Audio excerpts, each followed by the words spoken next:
Good evening, ladies and gentlemen, and welcome to Lockdown Conversations Series 2. I hope you're all doing well out there in lockdown, in these level 5 lockdown. I'd like to say hello to all our drama friends around the country that's watching in with us tonight.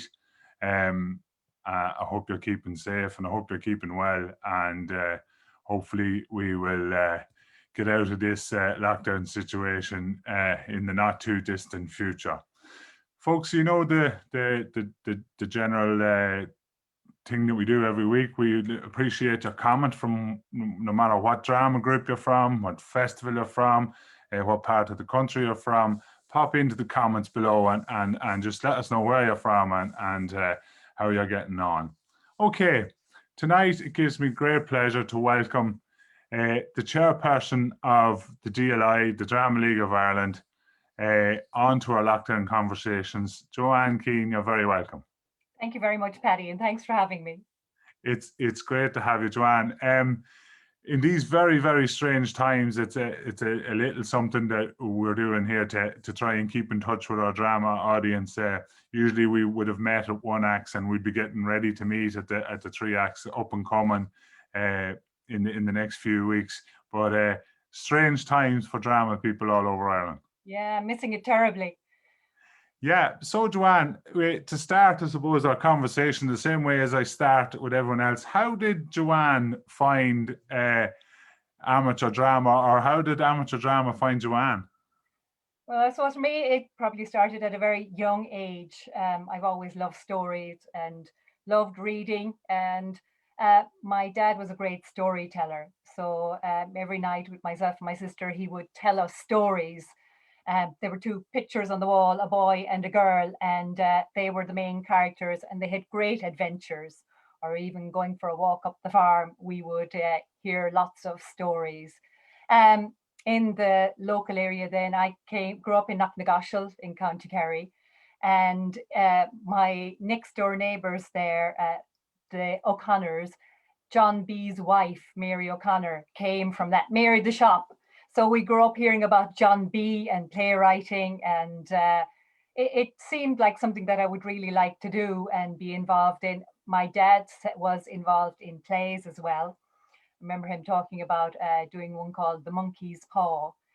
They did it in Irish though and took it out in the circuit, and he had great memories of going to the Tyve and these dim and distant places. Seemed very exciting. And they got a second in the Tyve so I thought it would be something I would love to try. In primary school, in 5th class, there was a story, Frank O'Connor, The First Confession. And I thought that would be great to put on as a play. So a few of us in the class got together and put on the play. I was Jackie, and we thought we were the bee's knees. God only knows what we were like. But I kind of got the bug from that. I thought, oh, this is great. And then in 6th class, I was in a musical, Joseph and the Amazing Technicolor Dreamcoat, and I was Joseph. And sure, that was very exciting. Yeah. Except I was supposed to throw my arms around my father, Jacob, for the grand finale, and I was coming to the age where I was getting a bit shy with boys. And I said, I'll do it on the night. I'll do it on the night. Come the grand finale, it wasn't. I caught him by the coat and dragged him off, and it was so embarrassing. But anyway, it was a bit of a laugh afterwards, and a good lesson. Don't leave it to the night. You have to practice and do something in amateur drama, and particularly working with animals and children, to get it right in the night. But it still didn't deter me. Yeah. So then later, then when in your teens and your college, did you become involved with a certain amateur group? In secondary school, we lived out in the country, so going in and out wasn't really an option. The tops of the town were what was on there. But in college, I went to Mary I and trained to be a primary school teacher and joined drama society there, and was involved in lots of plays. And then I went to the Big Smoke up to Dublin and went looking for drama musical group, and I found a musical group, and we put on Cats and Annie in the John Player's Tops, which is no more. So that was very enjoyable, but I kind of thought plays would be my thing really. took a career break then and went off to Australia, America, teaching English in Japan for a while, and came back to Ireland and looked for a drama group, and I found Sundrive Players. And sure, they were super, very strong group. They won the full length All Ireland 4 times with Voice of Shem and Month in the Country and so on. So that was a great experience to be with those, and the famous Una Parker Mm-hmm. and Father Sean Cassidy, her faithful companion and Yeah. support. It was great. We went off around the country on the full length circuit, which can be pretty grueling. And the set, I remember well, the set was whatever would fit in Father Sean's horse box, and maybe a few boots. So that was the extent of it now. And we might have to go back to something like that again, the way things are going. But Una Parker was a tour de force, and just such energy and determination. Getting to Athlone was the thing. And even at her 80th birthday, she was still talking about plays and doing them. And the group did up a play that the time there was a Fianna Fáil poster, much done, more to do. So they got that poster and put her face on it and got a huge poster for her. It was just brilliant. Yeah. But going around in the circuit with play the heiress was a lovely one we did. I got my first acting award from uh, on the circuit there from Biddy White Linen. And I remember you had Mary Egan on here 2 weeks ago, and she was saying she got from her first acting award from the same person. So that Mm-hmm. was very encouraging, very special. Yeah. But like the circuit, there are ups and downs in it. We played in Dublin and came third out of three to a home audience. So that was a tough night. And then 2 nights later, we were on a Newry open plays, 10 open plays. So we thought we'd be decimated. And we won that one. Yeah.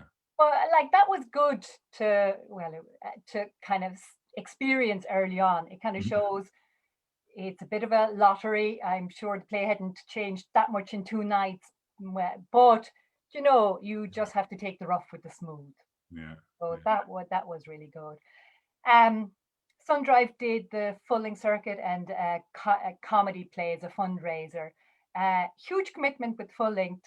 You have to start to play in September and be kind of available until May in the hopes that you'd get to the mecca of Athlone. Yeah.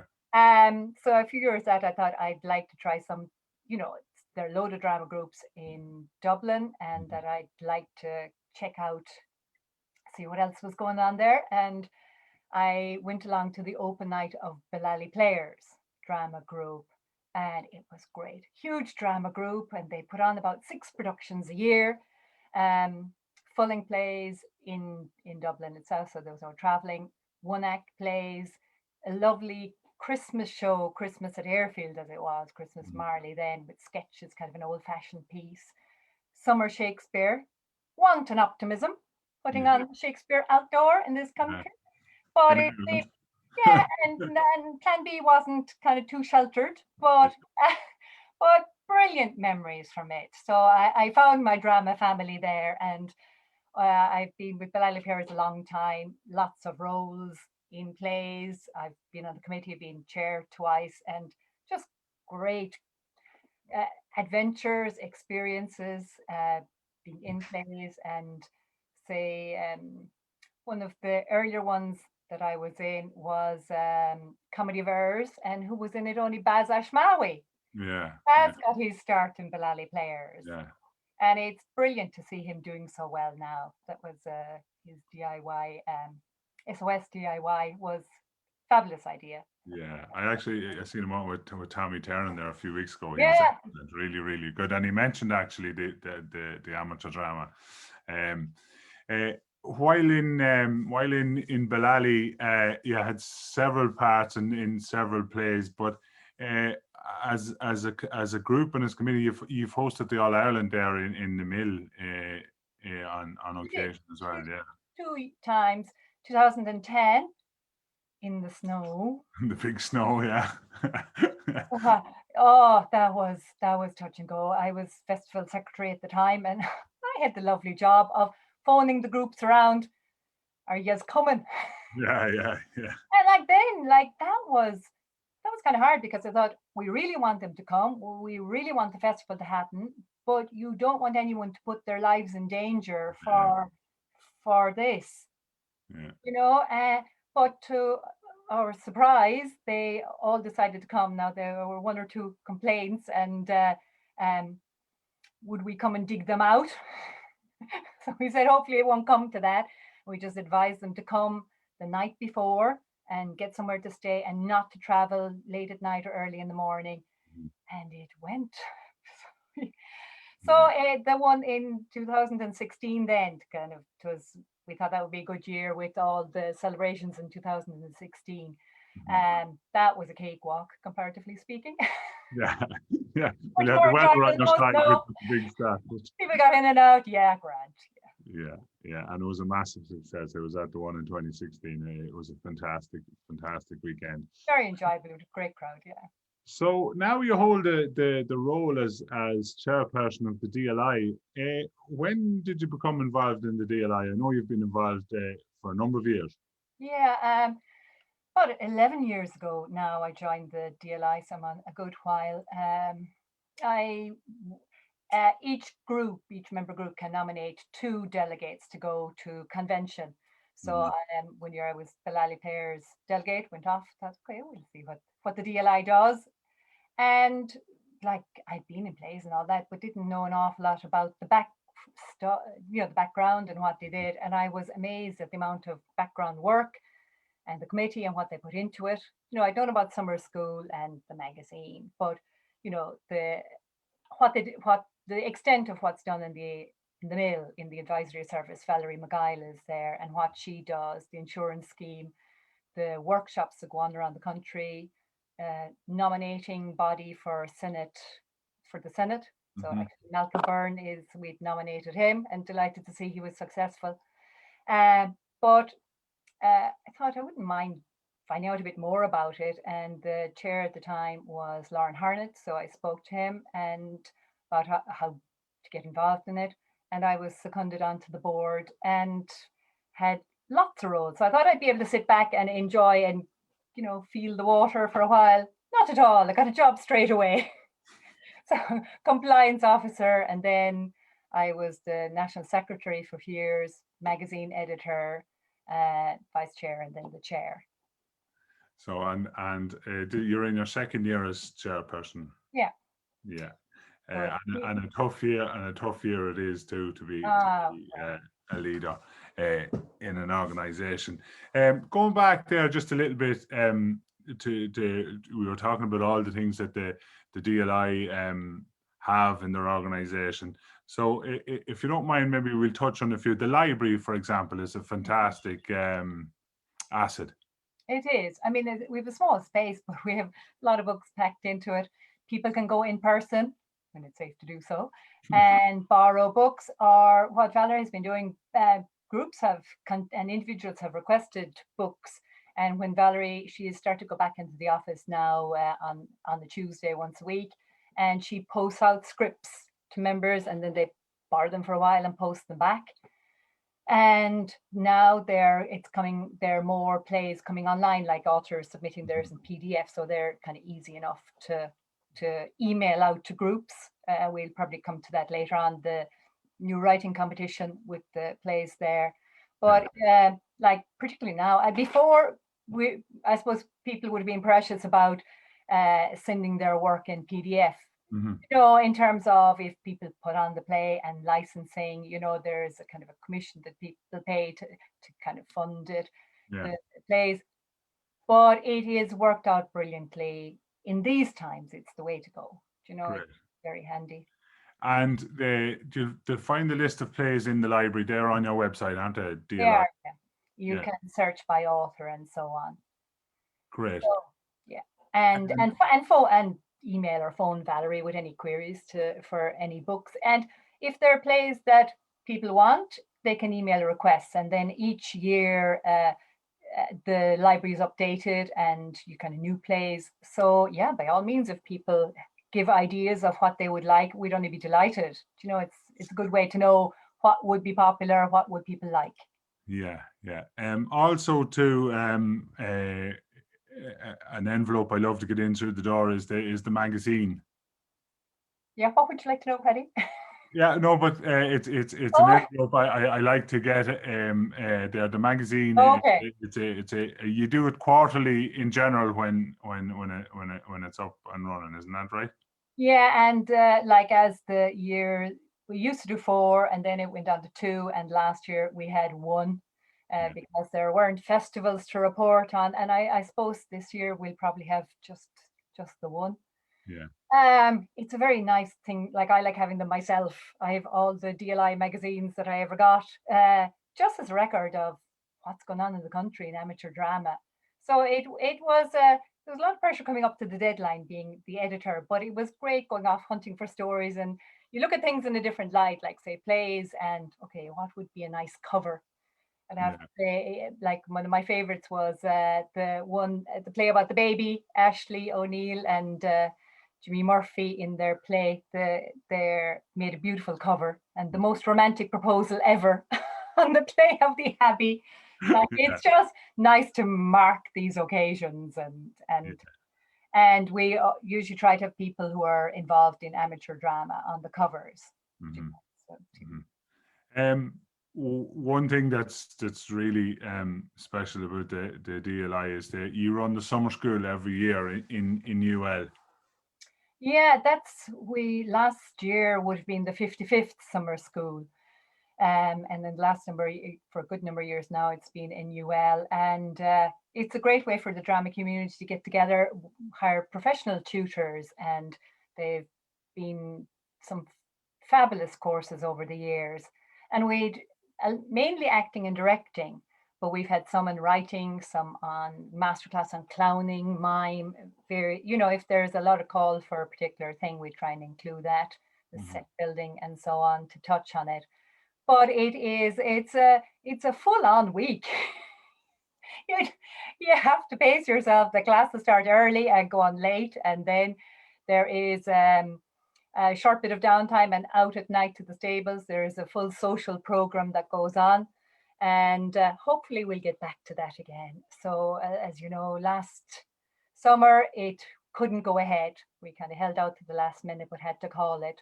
Mhm. So we have a very good summer school team. Willie O'Brien is the chair there, and they came up with the idea of an outreach summer school. Mhm. So with that, it was workshops, but also workshops in places that wouldn't maybe normally have had workshops, and they Okay, kind of great. try to reach the outskirts from Ballyshannon, Ballina, uh, Navan, uh, Whitegate. Uh, they were very well attended, and they had to be socially distanced at the Mhm. time. Mhm. But people were delighted with them, and the places had them would be more likely to have workshops again and bring other tutors in.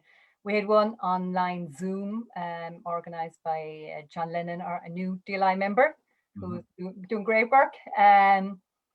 And with Andre Ainsworth from Voice Coach from the Abbey. And Voice Coach, something like that is something that would probably work on Zoom. Mhm. But you can't beat the face to face. It's yeah, but well, it's something to have. Yeah. And some of them had to be postponed a few times, because of the COVID and restrictions. But they worked very well, and there was something going on. And we also tried to give the work to the tutors who had been originally booked for summer school. Yes. Yes. So again, this summer we have booked our week. So from the 24th of July, the last week in July, and we have fingers and toes and everything crossed that it will go ahead. So hopefully it will. I suppose if it doesn't, we will have plan B, something similar. So we will have something going on, but hopefully. We'll remain positive anyway, and Yeah, yeah. hopefully get to it. It's attended by large numbers every year. It's been a few years now since I was in Limerick. It's nearly time we went back again. Yeah, it So is. hopefully, maybe this year, if things happen, Mm. you would have between 100 and 150 participants We uh, would, yeah. for the Say week. roughly 7 courses and about 20, 25 people on each course. And it's a great cross section of the drama community. Like say that they'd be a directing course for beginning directors, a directing course for more experienced directors, acting course for beginner actors and for more experienced, and then a few other courses, but generally 7 courses, and they would be full. And some tutors we bring from abroad. We have waiting lists for a lot of the tutors, and I've done a lot of them myself and have thoroughly enjoyed them. Each one brings something new, and not just a tutor, it is meeting the people in the class and getting having friendships and connections between the groups around the country. Like we have the festival circuit, but we don't get an awful lot of opportunities to meet Yes. Yes. other than that. So it's a good way to do it, to get to know people. Yeah. And I found from the time I was there, there's something in it for everybody that's involved in amateur drama. So, like you have costume and stage and set, right up to acting at a beginner level, to movement, to directing, and then directing at a higher level again, and then even playwriting as well. So there's something there for everybody. We'd hope so, and a lot of it seems to be working. A lot of people come back time and time again. You know, say even the likes of Moll Fulham, who had been to every summer school. She was unwell one year, but aside from that, she had made it her business. You know, there are a lot of people who come back year on year, and that's really nice to see. And then last week we had Jeff O'Keefe on, and Jeff was a participant for many years and then became one of your tutors. So We did. it's came full circle for him. It is. Jeff is a fabulous actor, and he did start in Ballali Players as well, and he had a lot of roles, started acting and then directing. One of the best memories of plays that I was in was one that he was assistant director, so he started to Terry Flynn, and it was directed by Pádraig McIntyre. Jeff Yeah. was assisting there, and it was a fabulous production, great fun, so much.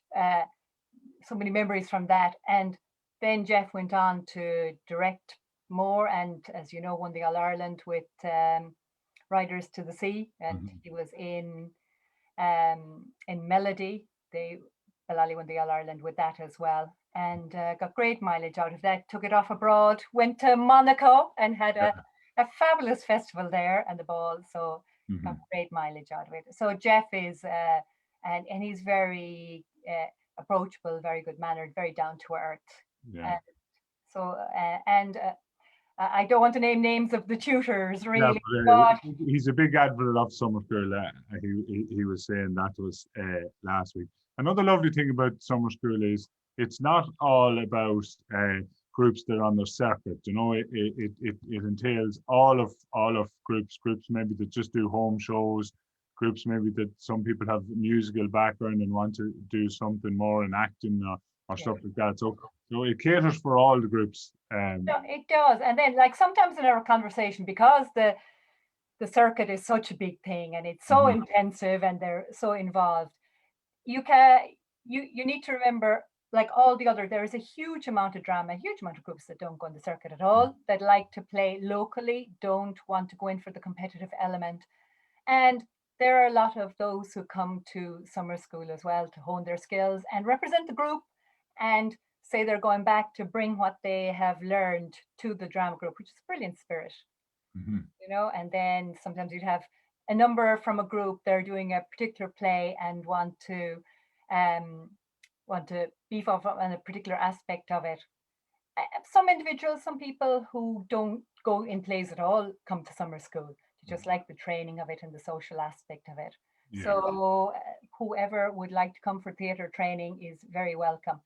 I suppose it's a good way too to experience the tutors, and then some of the people invite the tutors to their group and have workshops, or will travel around the country too, where the tutor is having workshops. So there are a lot of benefits A lot to, of benefits too. rather than just the course itself. There's Yeah. So just Joanne, for anyone that's watching us here tonight and they're not a member of the DLI, but they'd like to become a member, there is individual membership as well as group membership available.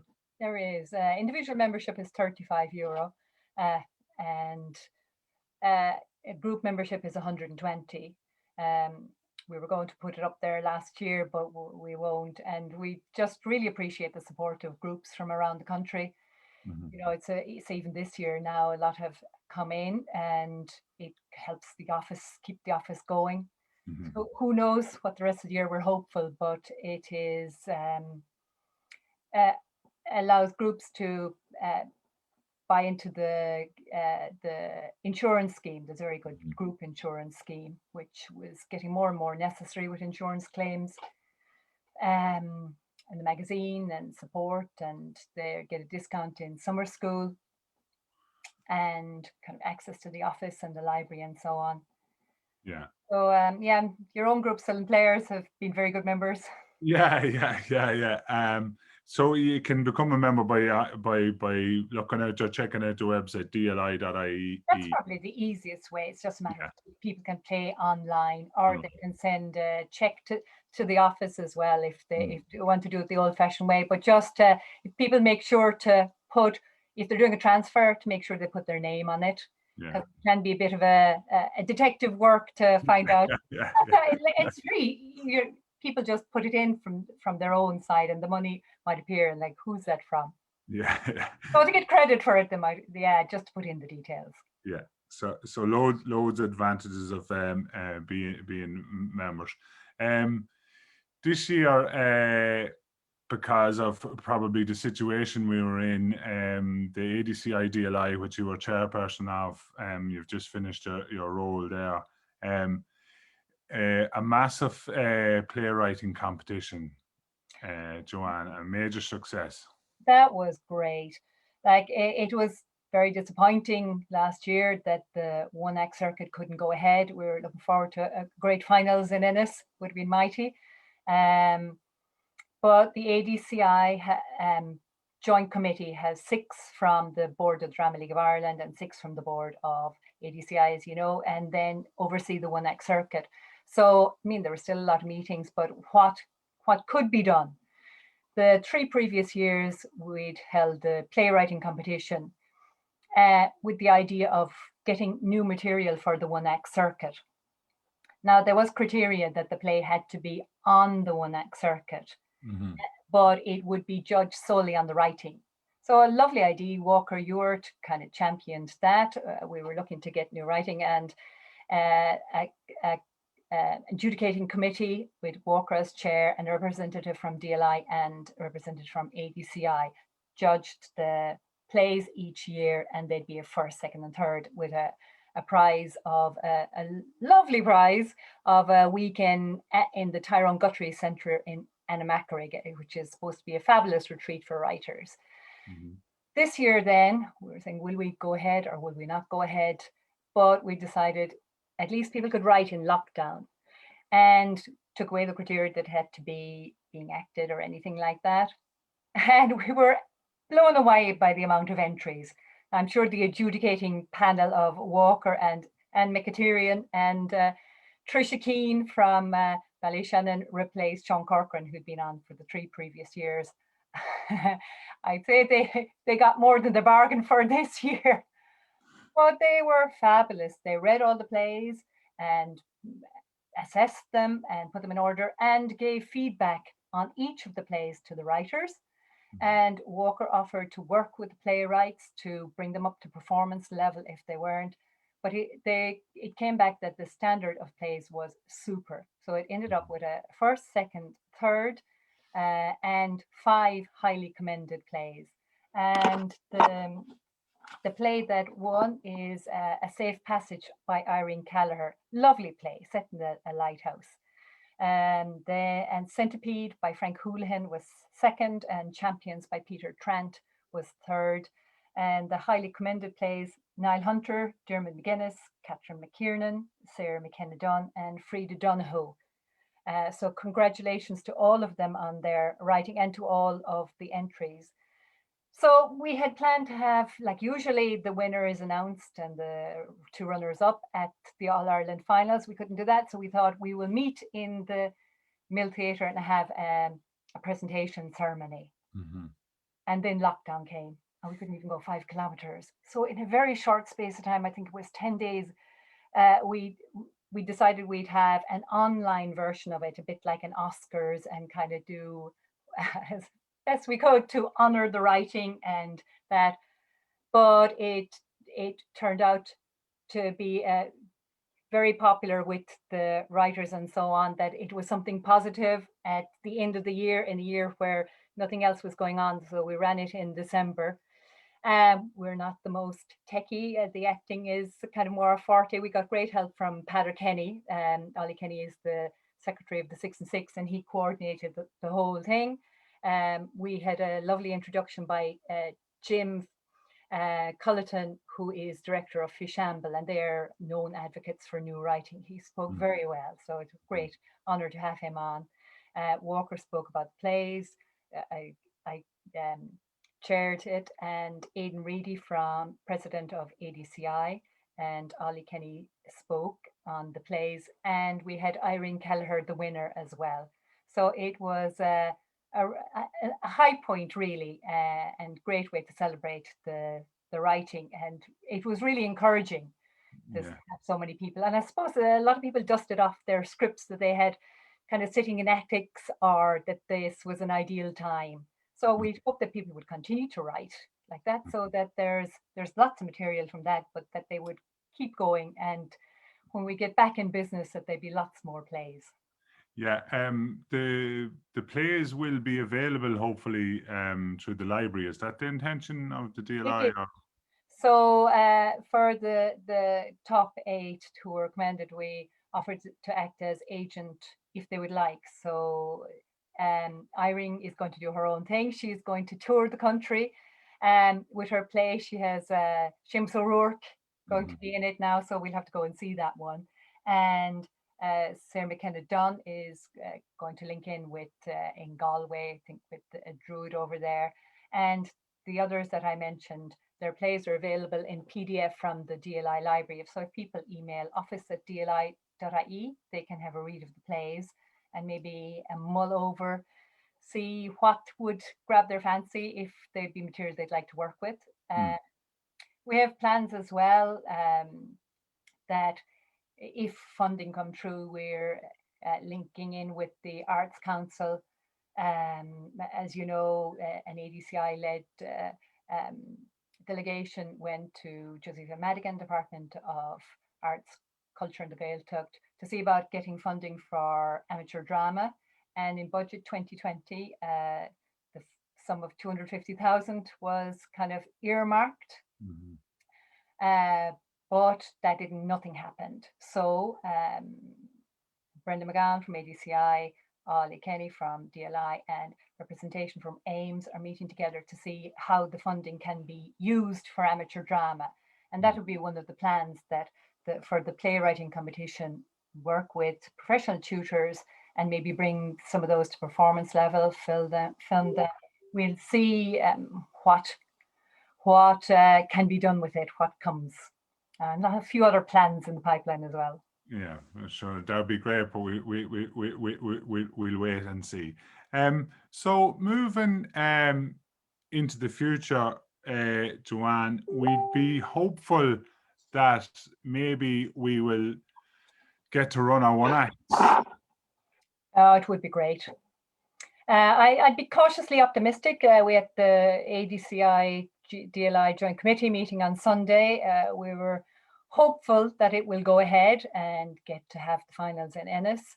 It's too early to call it yet, unfortunately. So we'll see when we'll be able to call it, I guess, closer to the summer. It depends on how vaccine rolls out and social distancing and so on. I suppose we'd expect that if it was going ahead, that there would be some kind of restrictions, maybe in cast, backstage, set, and so on. But if there was any way of getting it to go ahead that could be safe for people, we'd just love to have it. People are itching to get back and to live theatre. Oh, yeah, it would be great. And even it's so tantalizing, will we or won't we, and say even loads of meetings, groups reading plays. Will we invest in this? The festival committees themselves are thinking, what's going to happen? Will the theatres allow place to go ahead. So there are a lot of ducks that have to line up for it to happen, but we would just love it. So hopefully is what I would say. And all we can do is remain positive. Remain positive, yeah, exactly. But really negative. Yeah. Coming up for the DLI, you have something coming up for a bit of fun, and I seen on your Facebook page there today. Do you want to tell us a little bit more about your upcoming plans?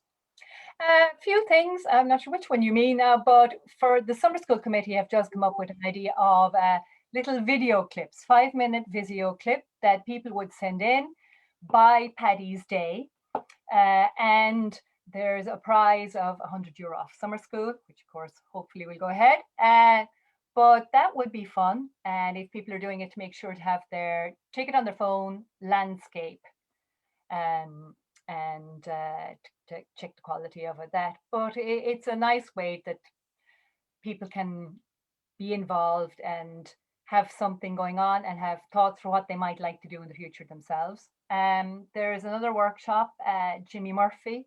We're going to hold a workshop with him. It's Zoom workshop on directing. He did Brothers of the Brush and the King of the Kilburn High Road is yeah, and where is the one about the flag? Oh yeah, the flag is right. What's left of the flag that Mo Club won with? Yeah. So that should be very interesting. And they just email John Lennon. The email address is on the DLI website. The newsletter went up there on the Facebook page, or contact the office. So that should be good. Yeah.